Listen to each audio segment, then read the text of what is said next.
It's been a week full of surprises inside and out. And I mean in the brain, because Malazan will get you, man.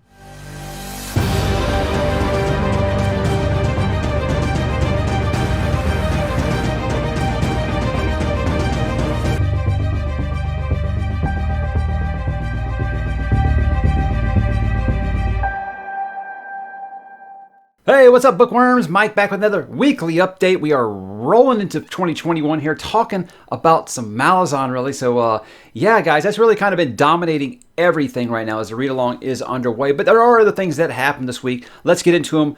Obviously, first, let's go ahead and get it out of the way. What am I reading? I'm still reading Guardians of the Moon. Yeah, I'm a little closer. It's something that I really said I wanted to take my time with, and I'm making sure I do that. I'm really doing maybe... I mean, at first, I had 3 or 4 chapters at first couple days, stuff like that. Now I'm really down to like 1 chapter a day. Hell, the other day I didn't read but like 20 pages. That just kind of happens. But I said I'm not trying to speed run this. I want to kind of take my time with it, and I meant that. And I think that's helped a lot of people that are also struggling, so I can help them on the Discord talk about some of the problems that they're having and things like that. I've already had, I say probably 3 or 4 people be like, yeah, it wasn't for me, man, I'm out. And I expected that. But again, if this is the toughest book in the series, I'm very optimistic that I'm about to go on a journey that I was not expecting to go on in 2021 and 2022. That leads me to what am I going to read after I finish this. My aim is to try to finish this before Monday, because I got some big things going on Monday I'll talk about in a minute. But after that, I'm going to kind of cleanse the palate a little bit. Like I told you guys last week, Revival by Stephen King. That's kind of a short one for King. I really think it was like 300 and something pages, so I don't imagine that will take me but a couple of days, really. And then I will be diving into my second big fantasy universe of this year, and that is, of course, Robin Hobb's Realms of the Elderlings, and that is going to be Assassin's Apprentice. It's book number 1. I haven't committed to the whole thing. I'm doing just Farseer for now, and then kind of leaving it open to see what happens. But like Malazan, I think I've kind of had my expectations checked a little bit. A lot of people will be like, hey, look, first off, don't be expecting a lot of assassinations. I'm like, okay, a lot of assassinating, that's a good word. But I don't know what to expect. Coming of age story, I'm sure. I've heard a lot of people say Robin Hobb has some of the best character work in all of fantasy, and I am character first, so I'm excited. I'm excited to see why the polarizing views. People either absolutely love Realm of the Elderlings or they can't stand it. So I'm interested to see which side of that I fall on. I'm sure it's going to be on the side that really enjoys it, just because I don't feel like it would be this popular without having some redeeming quality. But you know what? Those might be some famous last words. Let's go ahead and talk about this week on the channel, guys. I started wrapping up the house cleaning on 2020. Just a little bit more to go, and then I think we'll be ready to just be full bore ahead for 2021. I did my December 2020 wrap-up, talked about the channel growth, another big month for the channel. Not as big as November. That horror video really brought me a lot of new people onto the channel, and I'm grateful for that. But again, a very, very good month, and hit all my goals that I had internally, and now it's just kind of like free-flowing, man. Whatever happens next happens. This has already exceeded my expectations, so I'm just along for the ride. I talked about my winter TBR. That is January, February, and March. Why I try to do that is I see most booktubers will do one every month. I feel like that's just kind of too much. So I try to do like 3 at a time. I am guilty of changing my TBR quite a bit. Yes, you can make those jokes all you want, and they'd be vindicated. For me, though, it's like I don't change it a ton over the course of like monthly, enough to where I need to do a new TBR every month. This Malazan read-along is kind of dictating everything. Those are locked in the schedule. They're not moving. The Robin Hobb stuff and then the Poppy War after that are kind of locked in to where they're not going to move. So there's not going to be a lot of change on that. So I don't like to try to do the exact same videos over and over again. He says as he's about to talk about doing a Stephen King video that he's already done before. And then back to Malazan, something I didn't expect to do was spoiler talks. The whole thing with that was like, okay, I'm going to do my standard review at the end of the month, and then I'm going to do, my collaboration with a Malazan veteran, as I put it, at the end of the month. And that would kind of be the spoiler talk kind of thing. But I just had too much to think about that I had to get out there and talk about. And so that's something that's not final that I'm going to do during this whole read-along. But I also thought maybe it would help people if they had gotten to the point that I got to. It was just the book has 7 books inside of it, and these were just the first 3, which ironically enough, ended right at the 50% mark if you're reading it in Kindle. It's really cool.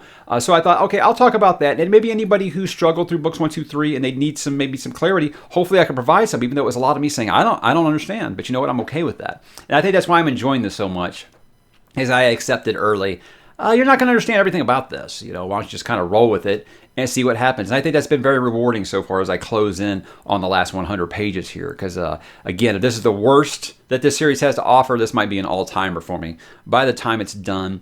And then I talked with another author, Nicholas Eames, the author of Kings of the Wild and Bloody Rose, came on the channel to talk to me.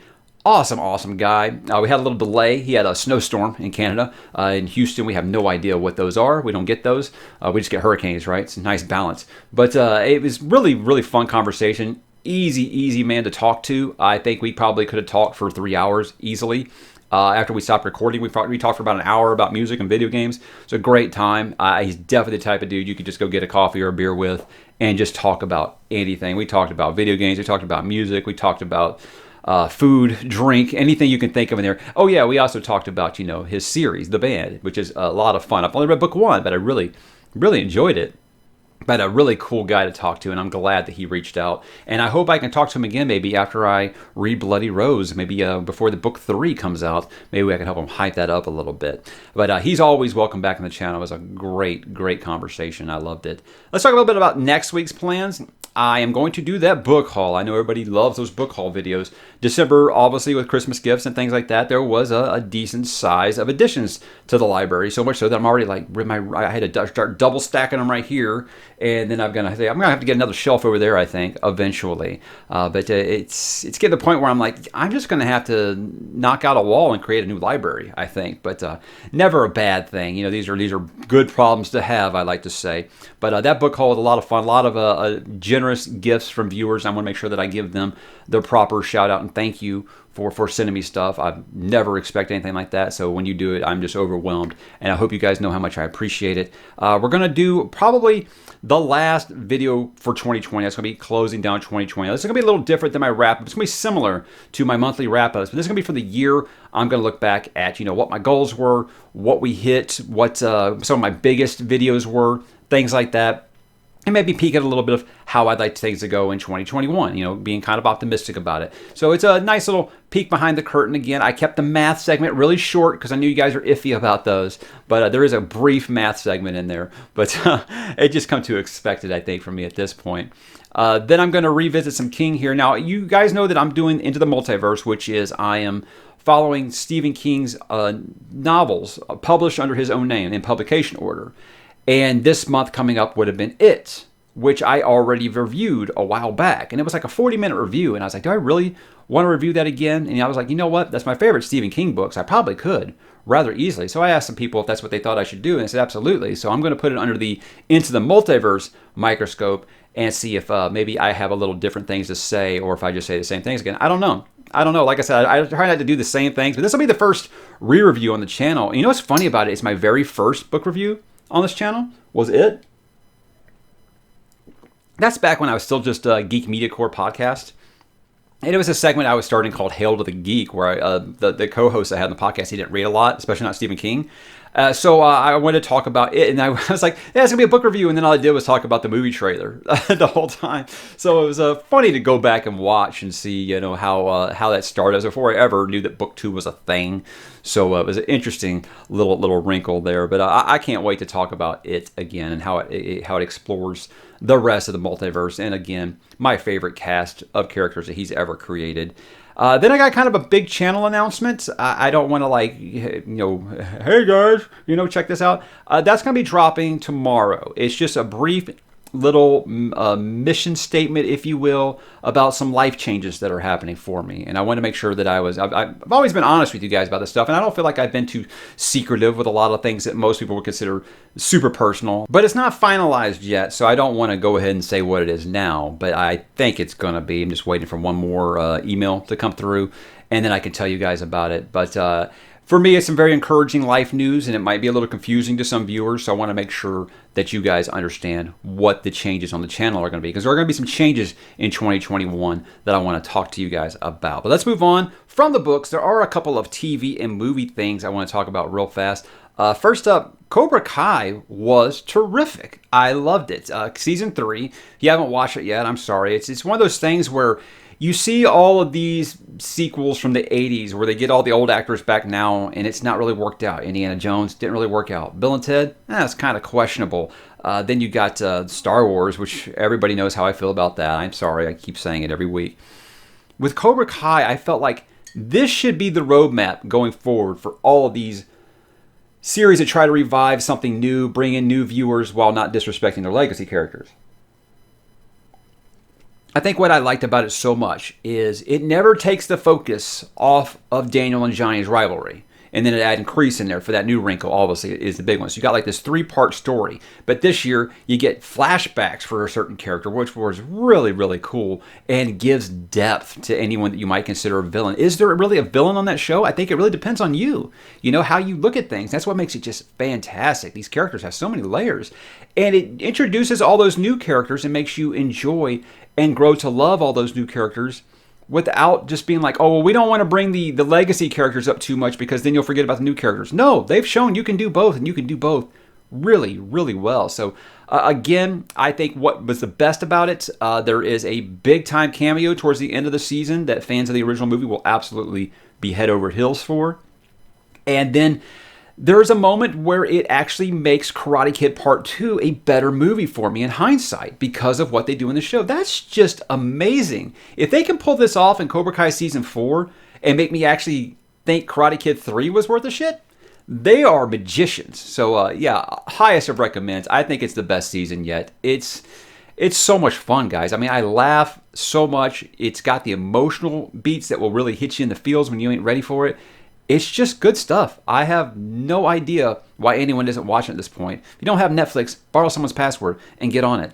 We also started the final season of Vikings. I know that Vikings has a lot of hot takes. A lot of people are like, hey, when blank died, I just was out in that show. And I'm like, well, you didn't make it very far in Game of Thrones then, did you? Look, it was one of those kind of things when a specific character died. Yeah, the show did struggle finding its footing. You know, they break their seasons into A and B. And the next season after that death, that A was kind of like, this doesn't feel the same anymore, but the B, they got it back. And to me, it's been a fun ride the whole way. So we started the final season, and it started off right with a big death, and we're like, holy shit. But we're going to finish that probably sometime. Probably get on a big time this weekend and then kind of roll into it sometime next week. But Vikings, Expanse, and Last Kingdom, those are like and Stranger Things, those are like my favorite shows on right now.